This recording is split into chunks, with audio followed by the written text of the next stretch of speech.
રાજકોટના જૂનાને જાણીતા, જેમ ગોરધનભાઈ ચેવડાવાળા રાજકોટમાં વખણાય, એમ જ્યોતિષીમાં અને ખાસ કરીને રાજ જ્યોતિષીમાં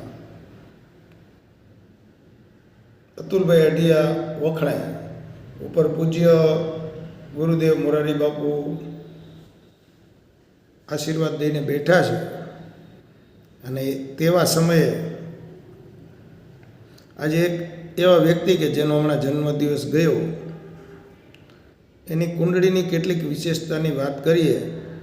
રાજકોટ 68ના ધારાસભ્ય, રાજકોટ 68ના ધારાસભ્ય ઉદયભાઈ કાનગડ, એના આજે ગ્રહોની વાત કરીએ તો સૌપ્રથમ તો એને જન્મદિવસની શુભકામના. અને ઉદયભાઈનો જન્મ એ વૃષભ રાશિમાં થયો છે, પણ ભગવાન શ્રી કૃષ્ણચંદ્રનું જે નક્ષત્ર હતું એ રોહિણી નક્ષત્રની અંદર ઉદયભાઈ કાનગડનો જન્મ થયો છે.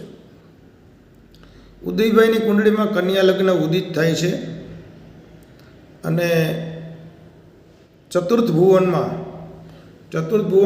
ઉદયભાઈને એક પંચ મહાપુરુષ યોગ બને છે. પંચ મહાપુરુષ યોગ કોને કહેવાય કે એમની કુંડળીમાં એક ગુરુ ખૂબ જ બળવાન પોઝિશનમાં રહેલો છે અને એક ગુરુ સ્વગ્રહી ચોથે બળવાન છે અને જેને પંચ મહાપુરુષ યોગ કહેવામાં આવે એને હંસ યોગ કહેવામાં આવે. એટલે ઉદયભાઈ કાનગડની કુંડળીમાં આ હંસ યોગના કારણે એને અનેક વિષયોનું પોતાને જ્ઞાન હોય અને એમનો લગ્નેશ બુધ એ ગુરુની સાથે રહેલો છે. તો ઉત્તમોત્તમ હંસયોગ બન્યો, લગ્નેશ બળવાન બની ગયો અને એમનો કર્મેશ પણ બુધ છે એ ગુરુની સાથે હોવાથી કર્મક્ષેત્રે પણ એમને આધ્યાત્મિક ગુરુઓના સંપર્ક રહેશે, અધ્યાત્મમાં એની પ્રીતિ રહેશે અને તમામ પ્રકારે દેવી દેવતાઓની એમના ઉપર સંપૂર્ણપણે કૃપા દ્રષ્ટિ ચાલુ રહેશે.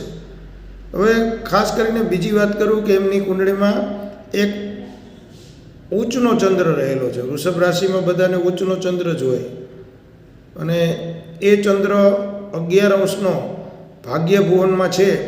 એમનો લાભેશ જે છે ને એ ભાગ્ય ભુવનમાં છે. કોઈ પણ વ્યક્તિનો યશોધર મહેતા એવું કહેતા કે લાભેશ જ્યારે ભાગ્ય ભુવનમાં હોય ત્યારે એ વ્યક્તિ ખૂબ ભાગ્યશાળી કહેવાય. એટલે લાભેશ ઉચ્ચનો થઈને ભાગ્યમાં પડ્યો છે, એના કારણે એમનો નાની ઉંમરથી ભાગ્યોદય થયો છે.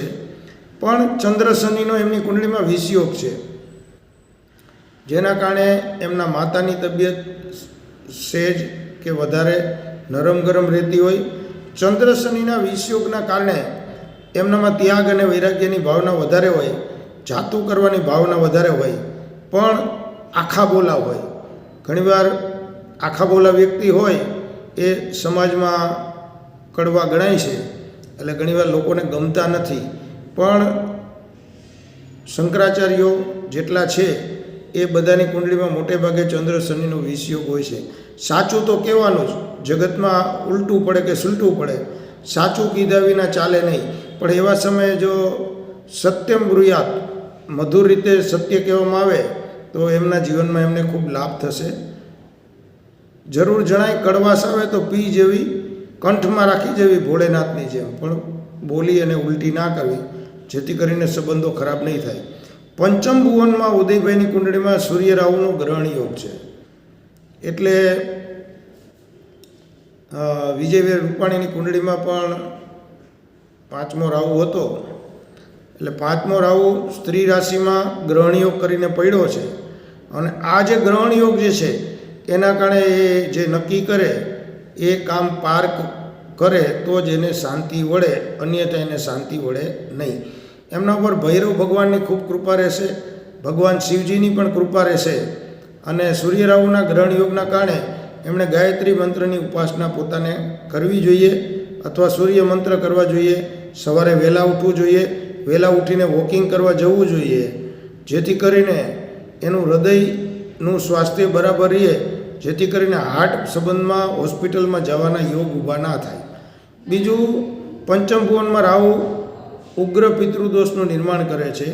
એટલે ઉદયભાઈની કુંડળીમાં એમને 2 કે 3 પેઢીમાં કોઈ સ્ત્રી પાત્ર અમૃત્યુમાં ગુજરી ગયા હોય, પણ ઉદયભાઈની મને ખબર છે એ પૂજ્ય ભાઈશ્રીના અનન્ય સેવક છે. સોમનાથની અંદર પણ એમણે ભાઈશ્રીનું સાનિધ્ય સતત પ્રાપ્ત કરેલું છે. એટલે અનેક વખત જે ભાગવત કરતા હોય એને પિતૃદોષનો તો કોઈ સવાલ પેદા થતો નથી. એટલે અહીંયા કોઈ વિધિ વિધાનનું મારું કોઈ કહેવાનું પ્રયોજન પણ નથી. પણ ભાગવતની એની પ્રીતિ યથાવત રાખે, ભાગવત આચાર્યોની સેવા કરવાનું ચાલુ રાખે અને ભગવાન શ્રી કૃષ્ણચંદ્રની મુરલીધરની પણ સેવા કરે. હવે આપણે અત્યારે ઉદયભાઈની કુંડળીમાં જોઈએ તો એમનો ધનેશ જે છે એ 6ઠા ખાનામાં પડ્યો છે શુક્ર. ધનેશ છે એ 6ઠા ખાનામાં શુક્ર પડ્યો છે. જે શુક્ર એનો ધનેશ એમને નોકરિયાત વર્ગ એમની નીચે કામ કરતા વ્યક્તિઓ ખૂબ સારા પ્રકારના મળશે. અને લાભ સ્થાનમાં કેતુ છે એટલે એમને આધ્યાત્મિક મિત્રો પણ સારા મળશે. હવે અત્યારે આપણે ઉદયભાઈ કાનગડની કુંડળીની વાત કરીએ. એમનો જન્મદિવસ ગયો છે એવા સમયે એમનો પંચમેશ જે છે એ 9મા ખાનામાં પડ્યો છે. પંચમેશ એટલે પહેલું સંતાન જે છે એમાં થોડીક તકલીફ જણાય, પછીનું જે બીજા નંબરનું સંતાન છે બહુ પાવરફુલ બને, કારણ કે એનો ગુરુ સ્વગ્રહી બળવાન છે. અને ત્રીજા નંબરના સંતાનની થોડી જાજી ચિંતા રહે જો સંતાનો 3 હોય તો. અને શનિ શુક્રનો એમની કુંડળીમાં પરિવર્તન યુગ છે. શનિ શુક્રના ઘરમાં છે અને શુક્ર શનિના ઘરમાં છે. એટલે શનિ એમનો 5માનો માલિક છે અને શુક્ર એનો બીજાનો માલિક છે. તો શુક્ર શનિનો પરિવર્તન યોગ જેની કુંડળીમાં હોય એને ઘણી વખત શેર સટ્ટા ધાતુ દ્વારા ખૂબ મોટા લાભ પ્રાપ્ત થતા હોય છે. અને એની અંદર આ વ્યક્તિ સામાન્ય વ્યક્તિથી કરોડપતિ બની જાય અને એમાં કોઈ શંકા નથી. તો નાના કોર્પોરેટરથી માંડી અને ધીમે ધીમે આગળ વધી અને અત્યારે 68ના ધારાસભ્ય તરીકે જ્યારે છે એવા સમયે હજુ તમને એમની એક વાત જણાવું કે એમના 7મ ભુવનમાં મંગળ પડેલો છે. અને આ જે મંગળ જે છે એનો અષ્ટમેશ છે. અષ્ટમેશ મંગળ છે અને પરાક્રમનો માલિક છે. એ ગુરુના ઘરમાં પડ્યો છે. તો એવા સમયે તો મંગળ પડ્યો હોવાથી, પરાક્રમનો માલિક ગુરુના ઘરમાં હોવાથી એ પરાક્રમ કરે પણ કોઈને નડે એવા પરાક્રમ ઉદયભાઈને કરવાનો સ્વભાવ નહીં હોય. અને પોતે માતાજીની ખૂબ એમના પર કૃપા હોય છે, કારણ કે ગુરુના ઘરમાં મંગળ હોય. હવે એમની કુંડળીમાં સવિશેષ એક વાત છે કે એમનો વર્ગોત્તમી બુદ્ધ બહુ બળવાન છે. એટલે એમની નીચે હાથ નીચે જે કામ કરતા માણસો હોય, જે ટાઈપ કરનારા હોય, પત્રકારો હોય કે અન્ય કોઈ હોય, એમના સાથે એમના સંબંધો ખૂબ સુમેળભર્યા રહેશે. પત્રકારોના કારણે એની પબ્લિસિટી પણ વધારે થશે અને એમનો બહુ બોળો મિત્રવર્ગ પોતે ધરાવતા હશે, કારણ કે એનો લગ્નેશ અને કર્મેશ બુધ પોતે જ એ વર્ગોત્તમી બળવાન બન્યો છે. તો વધુ આવતા અંકે ઉદયભાઈ કુંડળીનો બીજો પાઠ હું તમને રજૂ કરીશ કે એમનું વર્તમાન, ભૂતકાળ અને ભવિષ્યનું જીવન કેવું હશે. તો રાજકોટથી સ્વામી અતુલાનંદજી, મોબાઈલ નંબર 8460010008, 8460010008, 8460040008. ધન્યવાદ.